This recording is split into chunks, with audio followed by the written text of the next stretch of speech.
Bonjour à tous, je suis ravie de vous retrouver pour une nouvelle semaine d'actualité. Sans plus tarder, découvrons les titres de ce lundi 10 novembre. À la veille des commémorations de l'armistice, l'association du souvenir français poursuit ses actions en hommage aux soldats morts pour la France, notamment dans les cimetières. Reportage dans quelques instants. Il a fait une arrivée remarquée, notamment avec une opération coup de poing des pêcheurs. Mais le navire Columbus souhaite surtout sensibiliser la population à la préservation des océans. Samedi, à Saint-Gilles-Croix-de-Vie, il y avait d'ailleurs beaucoup de monde pour accueillir ce bateau ambassadeur de l'ONG Sea Shepherd. Enfin, plus légèrement, découverte à la fin de ce journal d'un café pour le moins original au Sables d'Olonne. Vous le verrez, ici, le mercredi, on tricote et on papote. Vous le savez, demain, nous serons le 11 novembre, date de la fin de la Première Guerre mondiale. Et cette année, la commémoration est d'autant plus symbolique que la France célèbre le centenaire de cette guerre. L'occasion de nous pencher donc sur tous ces soldats vendéens morts pour la France. Beaucoup d'entre eux n'ont pas eu de tombe ou celles-ci sont au fil des années abandonnées. L'association du souvenir français tente donc de leur rendre une place dans les cimetières. Exemple à Saint-Jean-de-Mont et Notre-Dame-de-Mont. Reportage de Pierre Dalicieux. Depuis plusieurs générations, à cet emplacement se trouvaient 2 tombes à l'abandon.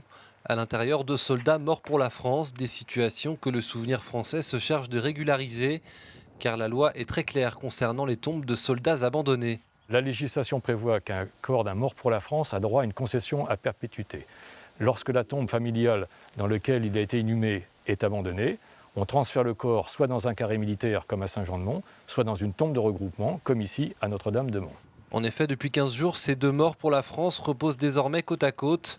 L'un est mort en 1915, il y a 99 ans, lors de la Grande Guerre. L'autre durant la Seconde Guerre mondiale. Tout un symbole pour le souvenir français qui estime avoir tout simplement fait son travail.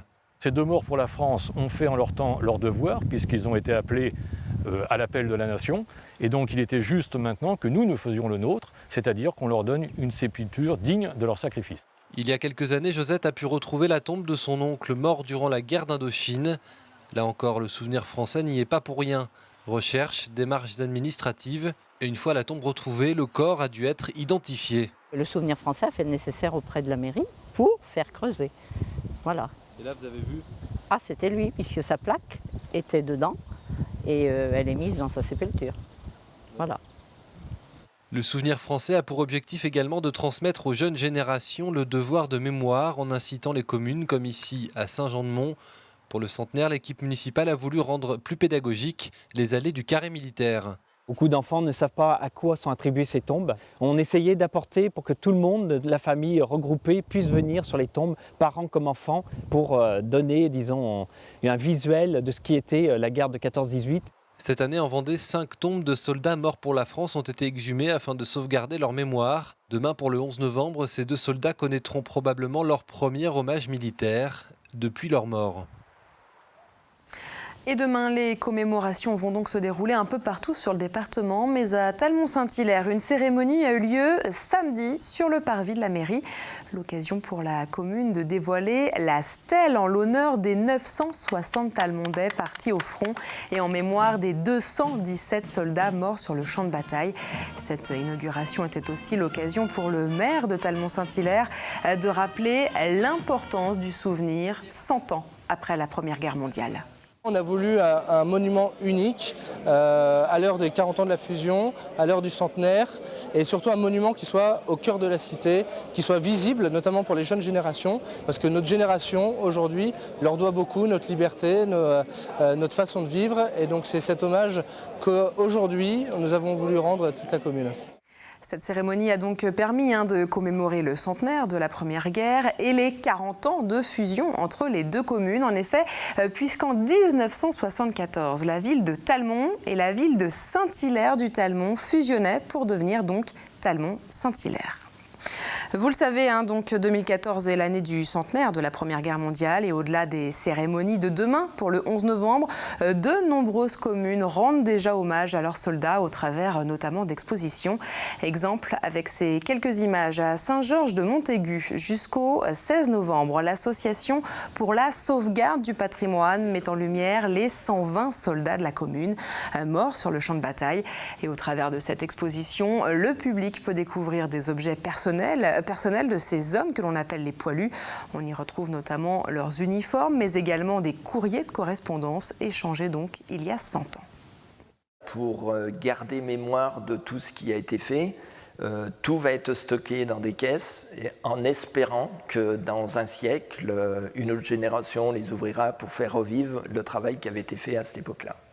Passez donc le message à vos futurs petits-enfants, puisque nous, dans 100 ans, nous serons évidemment malheureusement plus là pour le vérifier. Et puis toujours dans le cadre de ce centenaire de la Première Guerre mondiale et à l'occasion du 11 novembre, plusieurs associations se battent pour que les fusillés de guerre soient également reconnus et honorés comme des soldats morts pour la France.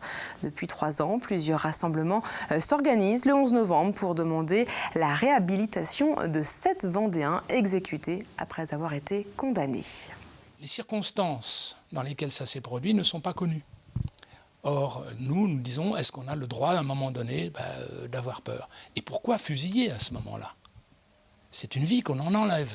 Donc, sur la question de tuer quelqu'un, c'est quand même quelque chose d'inacceptable. Nous souhaitons donc cette réhabilitation par les autorités de la République. Il faut que ce soit la République qui réhabilite ces fusillés, rendre leur honneur à ces gens et à leurs familles. Plus légèrement, la chasse aux bonnes affaires a attiré du monde ce week-end aux Herbiers. 6000 personnes se sont en effet rendues au salon régional d'Emmaüs. Depuis 2 ans, les 22 structures des Pays de la Loire et du Poitou-Charentes se réunissent au profit d'une action solidaire internationale. Reportage de Marine Fumolo et Caroline Tronche. Premier arrivé, premier servi. Originaires de Nantes, de Cholet, de Niort ou encore du littoral vendéen, les amateurs de bons plans se sont donné rendez-vous au cœur du territoire Emmaüs, Pays de la Loire, Poitou-Charentes. Des acheteurs conscients et contents de faire à la fois un geste malin et solidaire. C'est à la fois pour participer à une bonne action, c'est vrai qu'Emmaüs, c'est Emmaüs, et puis c'est aussi pour éventuellement chiner, y faire des affaires. C'est la solidarité, parce que quand j'étais jeune c'était un peu dur, donc tout ça, voilà quoi. C'est ma première démarche, et puis après le fait aussi de chiner. C'est la 2e fois que les Herbiers accueillent l'opération, un rendez-vous dont les allées ne désemplissent pas, comme la plupart des communautés Emmaüs d'ailleurs. Bien sûr, avec les prix qui sont pratiqués à Emmaüs, ça ne peut que provoquer un engouement. Et on le voit bien dans les résultats de nos ventes dans chacune des communautés. Nous sommes en progression, je dirais hélas, mais c'est un phénomène aujourd'hui que nous rencontrons. Alors pas de surprise pour l'antenne internationale d'Emmaüs, antenne à qui la recette de cette braderie va revenir. Le territoire ligérien est propice à ce genre d'opération. Emmaüs est très connu dans cette région. Très apprécié. Je pense aussi qu'on est dans une région où les gens sont très généreux. Ils sont aussi contents de trouver des petites choses d'occasion. Donc il y a une espèce de cocktail là, qui est très positif. La somme récoltée au cours de cette journée s'ajoutera aux 40 000 € de l'an dernier. Elle participera à l'amélioration de l'accès à l'eau de 70 000 personnes au Bénin. Certains d'entre vous connaissent peut-être l'ONG Sea Shepherd, cette organisation internationale qui milite pour la préservation des océans et lutte notamment contre la chasse des baleines. Et bien depuis ce week-end, le navire ambassadeur est accosté au port de Saint-Gilles-Croix-de-Vie. Mais avant ça, le Columbus a été durement accueilli par les pêcheurs de l'île-Dieu. En effet, les pêcheurs vendéens ont jeté des œufs et de la farine pour contester l'interdiction de pêcher le requin-taupe. Suite à ces altercations, des réunions devaient avoir lieu ce lundi soir entre les différents partis. Mais après cette arrivée mouvementée et beaucoup de nettoyage, c'est le public qui a pris d'assaut le navire sur le ponton de Saint-Gilles-Croix-de-Vie. Regardez. Sur le Columbus, c'est un peu le monde à l'envers. Ici, ce sont les pirates qui se font aborder. De gentils pirates, vous diront les visiteurs venus à leur rencontre ce week-end. Bien souvent, des amoureux de la mer et de sa faune. Je suis pour ce qu'ils font, pour tout ce qu'ils mettent comme énergie, comme moyen pour aller contre la pêche intensive, contre le massacre des baleines. Mon fils adore les causes que défendent Sea Shepherd et c'est quelque chose d'important pour lui et pour nous aussi. Mon frère travaille dans les aquariums avec les dauphins et les tortues et c'est histoire de suivre un petit peu l'association vu qu'elle est ici près de chez moi, j'en profite. Sauf changement de dernière minute, le Columbus devrait passer l'hiver dans le port de Saint-Gilles. Le navire ambassadeur de l'ONG Sea Shepherd en a bien besoin après plusieurs saisons passées en mer. Il y a un moment où il faut remettre le bateau en état quand même. Ça fait 2 ans qu'on n'arrête pas de naviguer. Et quand je peux faire un peu d'économie en étant accueilli généreusement dans un port sympathique, j'en profite pour mettre des sous de côté pour le carénage, changer l'été qui est foutu, mettre des voiles neuves, etc. De son côté, la municipalité de Saint-Gilles compte profiter de cette présence pour mettre l'accent sur l'information et la sensibilisation des enfants comme celle des adultes. Au vu de la ténacité de certains d'entre eux pour rencontrer Jean-Yves Terlin et son équipage, elle devrait trouver plus d'une oreille attentive.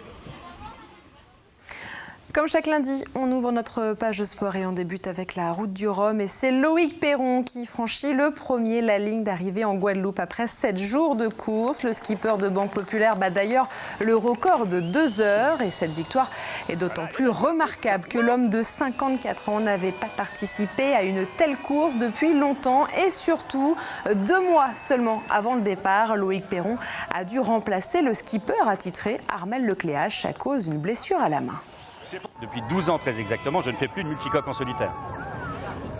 Et depuis 12 ans, je ne rêvais plus de gagner une route du Rhum en scratch comme ça. À partir du moment où j'ai accepté la mission, c'était en connaissance de cause, bien sûr. C'était évidemment avec la motivation évidente que je voulais tout faire pour être à la hauteur de ce qu'aurait pu faire Armel à bord, évidemment. J'ai eu Armel, on était en contact jour et nuit, ensemble. Il m'a donné des coups de main, des conseils, pas mal de choses. Et c'est une fois de plus, une victoire en solitaire, ça ne peut pas s'imaginer sans une belle équipe. Et le Team Banque Pop, il n'y a pas photo, c'est une belle équipe. Et du côté des Vendéens, encore en course, il reste un bateau et 2 skippers. Du côté de la classe IMOCA, le bateau Maître Coq avec Jérémy Bayou pointe toujours à la 2e place. Alessandro Di Benedetto, qui participe notamment avec les couleurs des Sables d'Olonne, se trouve quant à lui en 6e position. Et ces derniers jours de course ont été durs pour le skipper. Il enchaîne les problèmes techniques, notamment avec son pilote automatique qui l'empêche donc de se reposer un peu. Et Alessandro Di Benedetto s'est également blessé en tombant ce week-end sur son bateau. Et dans la catégorie classe 40, le Vendéen Lionel Régnier poursuit sa route à la 12e place. Sur le court à présent, les finales des internationaux de tennis se sont déroulées dimanche au Vendespace. Et après une semaine de match, et l'homme fort de la journée a été le jeune Français Pierre-Hugues Herbert avec le t-shirt gris et noir sur ses images. À 23 ans, il a réussi le doublé en s'imposant en moins d'1 heure en simple, en 2-7, 6-2, 6-3 et en remportant également la finale du double avec Nicolas Mahut. Précisons d'ailleurs que Nicolas Mahut est l'ambassadeur des internationaux en Vendée. Et Nicolas Mahut est également le régional de l'étape puisqu'il est originaire d'Angers. Un mot de foot pour revenir sur les matchs du week-end en National et CFA. En National, Luçon a fait match nul sur sa pelouse face à l'un des leaders du groupe. En revanche, situation plus compliquée pour le Poiré-sur-Vie qui devient relégable après la défaite de ce week-end. Et en CFA, match nul également pour Fontenay-le-Comte et écrasante victoire pour les Herbiers qui s'imposent devant leur public, 6-0. Et puis, notez que tous les rendez-vous sportifs du week-end sont à retrouver dans l'émission Sport 85 chrono ce lundi soir sur TV Vendée, bien sûr. Et pour terminer ce journal, la rédaction de TV Vendée vous propose de découvrir un café-bar pour le moins original. Bien sûr, on y boit du café, mais pas que. Mais les clients et surtout les clientes viennent avec leurs aiguilles et leurs pelotes de laine. Cyril Guillet s'est plongé dans cette ambiance unique à quelques mètres de la mer aux Sables d'Olonne. Sur la table. Tous les mercredis après-midi, c'est un rituel bien huilé qui se met en place. Les tables sont poussées, une vingtaine de tricoteuses investissent les lieux. Les pelotes et les aiguilles entrent en action et chacune s'affaire à son ouvrage. Un petit blouson pour ma petite fille, sur un manteau. Je tricote pour Appel des Tresses, pour Madagascar et Haïti. Moi j'ai appris à tricoter il y a 2 jours grâce à Marie-André. Et puis voilà, le résultat est pas moche quand même. Ici, on échange, on partage et c'est bien là la volonté de la propriétaire des lieux qui parallèlement souhaitait féminiser sa clientèle. Je voulais faire rentrer les femmes dans mon café. L'idée du tricot, c'est venu simplement parce que moi j'en fais. Nous étions à Nantes avant et je sais qu'il y avait des cafés tricot. Et puis là maintenant on est une vingtaine. Pour les tricoteuses de la première heure, voilà 4 ans que ce rendez-vous hebdomadaire est pris. Toutes les tranches d'âge sont représentées mais seuls les hommes manquent à l'appel. J'ai eu des enfants, j'ai eu des garçons, j'ai eu des petites filles de 5-6 ans qui se sont bien débrouillées pour apprendre à tricoter. Et puis les messieurs, ils ne veulent pas venir. On a proposé, mais il n'y a pas. L'appel est lancé. L'appel est lancé, oui. En attendant, ce jour-là, toutes les attentions étaient tournées vers le tricotin, un petit appareil qui permet de tricoter en rond pour fabriquer des tubes de laine. Mais la machine semblait capricieuse. Bon, faut qu'on recommence. On a un problème. Personne ne sait comment ça marche. Mais l'essentiel de ces après-midi, c'est bien l'échange de savoir-faire et de tradition, même si parfois les sujets de discussion s'éloignent un peu des pelotes de laine. On bavarde en même temps parce que les femmes sont très bavardes. Hein. Bien souvent, on parle plus qu'on ne travaille.